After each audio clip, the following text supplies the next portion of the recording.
kasih semua sudah hadir.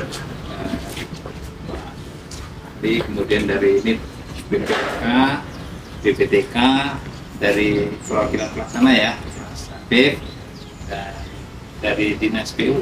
Jadi hari ini kita sama-sama biar menyaksikan di sini, Pak Alvin, kita pelaksana.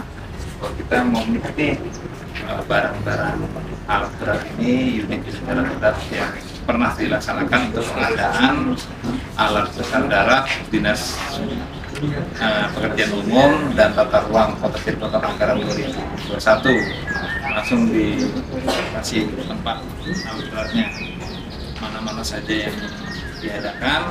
Kemudian berdasarkan dokumen kan pernah ada barang yang dipinjamkan alat beratnya ya, unit alat beratnya. Nanti tolong ditunjukkan juga mana unit alat beratnya dipinjamkan. Kalau di sini di dokumen kita ini untuk alat berat yang awalnya tidak datang, kemudian untuk awal ini nanti kita sama ahli akan melihat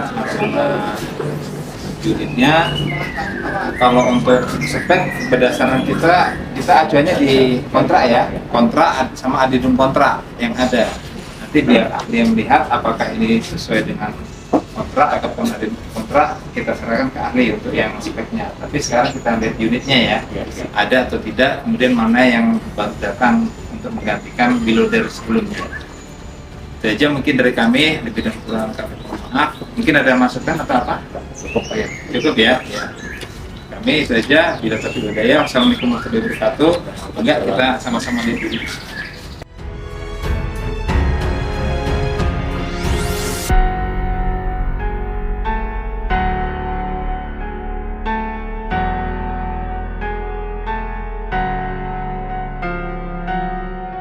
Izin Pak Fajari, bisa dijelaskan Pak terkait penindakan yang dilakukan oleh Kejaksaan Negeri Kota Cirebon terhadap tindak-tindak korupsi Pak, seperti apa itu?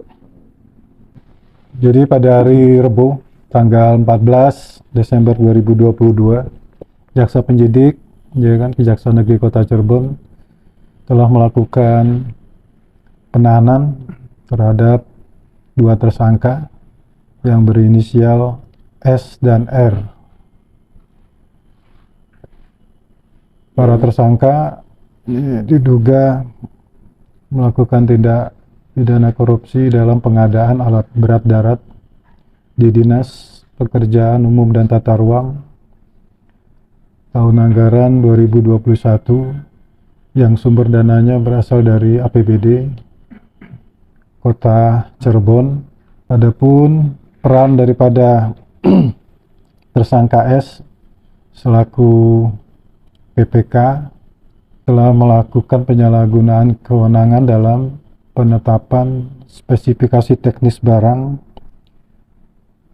kemudian dalam penetapan HPS dan rencana atau rancangan kontrak. Kemudian untuk tersangka inisial R selaku pelaksana pekerjaan, beliau telah melakukan penyimpangan, tidak melaksanakan pekerjaan sesuai yang diperjanjikan dalam kontrak. Jadi untuk kedua tersangka ini kita lakukan penahanan di rutan selama 20 hari ke depan. Dan saat ini penyidik masih melakukan pemeriksaan terhadap saksi dan kumpulan barang bukti guna kepentingan penyidikan lebih lanjut.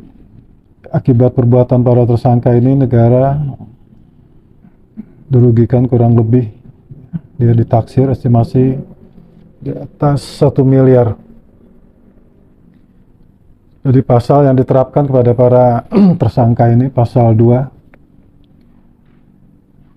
Undang-Undang Tindak Pidana Korupsi, junto pasal 18, junto pasal 5 ayat 1 KUHP, dan pasal 3 Undang-Undang Pemberantasan Tindak Pidana Korupsi, junto pasal 18, junto pasal 55 ayat 1 ke 1 KUHP. Mungkin itu aja yang bisa saya sampaikan, Mas. Ancaman hukuman, Ya, ancaman hukuman tadi. untuk ancaman hukuman untuk pasal 2 itu minimal 4 tahun. Ya. Untuk yang pasal 3 itu minimal 1 tahun, maksimal 20 tahun. Mungkin ada tersangka lain. Kemungkinan untuk tersangka lain tunggu hasil pengembangan nanti dari penyidik ya. Sejauh ini sudah berapa banyak saksi yang diminta keterangan atau diperiksa oleh kejaksaan? Saat ini saksi yang sudah diperiksa kurang lebih 17 lah. Dari unsur mana saja, Pak?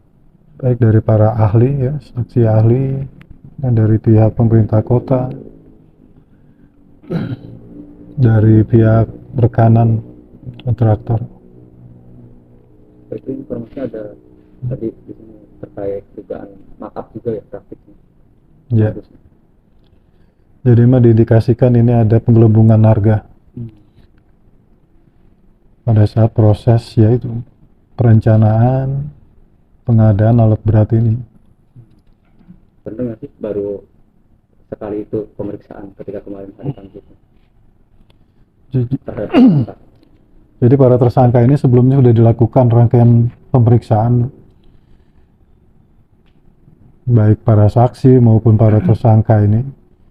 Jadi oleh penyidik kemarin ya berdasarkan hasil pemeriksaan itu telah diperoleh alat bukti. Ini 2 alat bukti yang cukup sehingga penyidik menyimpulkan bahwa ada peristiwa tindak pidana korupsi ini sehingga ditetapkanlah 2 orang tersangka yaitu inisial S dan inisial R. Saat ini prosesnya apa? Ya, Masih melakukan pemeriksaan atau gimana?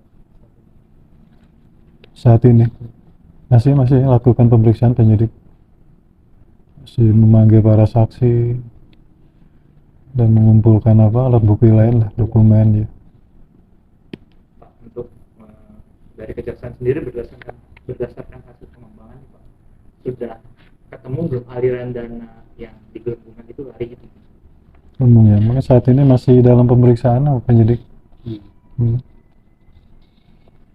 Masih didalami lah kasus ini, Mas. Jadi sementara ini baru 2 tersangka, dan kemungkinan ada tersangka lain masih dalam pengembangan. Pertimbangan pihak kejaksaan melakukan penahanan terhadap tersangka tersebut apa?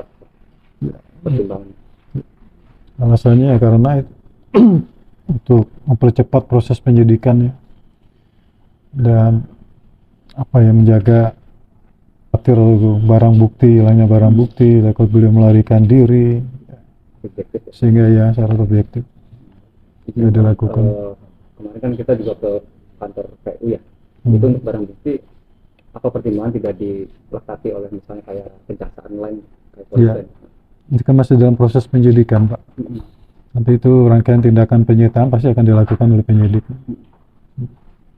Kapan sampai pada pemeriksaan fisik barang tersebut yang dimaksud? Sudah. Kapan, Pak? Tanggal 14 ya. Iya, Mas Intelnya. Informnya bersama tersangka S ya? Iya. Bersama dengan tersangka S. Ada satu lagi untuk pemerintah jawab secara resmi ke pemerintah sudah belum? Sudah penetapan tersangkanya? Penetapan tersangka. Ya, ketika kita menetapkan tersangka itu, surat itu sudah kita sampaikan ke pemerintah kota, pada keluarga tersangka maupun kepada pihak pengacara. Kapan itu? Ya, malam itu juga Oh, langsung. langsung. Akhirnya pemerintah kota sudah menerima surat pemberitahuan.